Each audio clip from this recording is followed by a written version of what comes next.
Dans les médias occidentaux, on entend souvent parler de Taïwan à travers deux prismes, la menace géopolitique et la prouesse des semi-conducteurs. À d'autres occasions, l'île est vue par l'anecdote des camions poubelles, des politiques pendant la Covid ou l'hospitalité des Taïwanais, mais sans voir tout ce qu'il y a derrière. Bien sûr, Taïwan c'est tout cela, mais aussi bien d'autres choses. C'est avant tout une société forgée au cours d'un passé riche et complexe qui essaie d'affronter les défis du présent.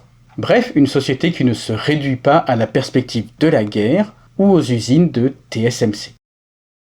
Bienvenue sur Écho de Taïwan, la chaîne qui vous fait découvrir la réalité de la société taïwanaise. Bonjour à tous, je suis Michel, votre guide dans la découverte de la société taïwanaise.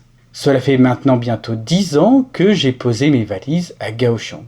Si j'ai décidé de créer cette chaîne, c'est parce que, malgré un intérêt grandissant, le grand public francophone n'a pas vraiment accès à un éclairage centré sur l'expérience concrète de la vie à Taïwan, les grandes thématiques qui agitent les esprits, ou une explication sur les origines de la société actuelle.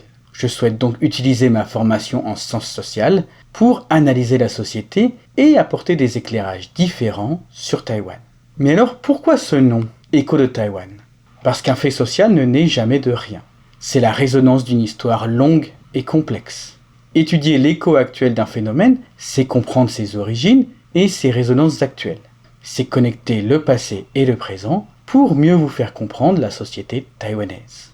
Sur cette chaîne, nous explorerons ensemble les structures de la société taïwanaise, ce qui nous amènera à nous intéresser à l'histoire des phénomènes, mais aussi aux cadres juridiques ou moraux. Les thématiques seront volontairement très larges, allant des relations hommes-femmes à l'économie, en passant par la politique, les questions identitaires ou la culture. Cela passera par des vidéos d'analyse, mais aussi la discussion de livres ou d'œuvres parlant de Taïwan. Mais je ne serai pas le seul à m'exprimer. J'entends aussi donner la parole à d'autres résidents français à Taïwan ou des Taïwanais francophones.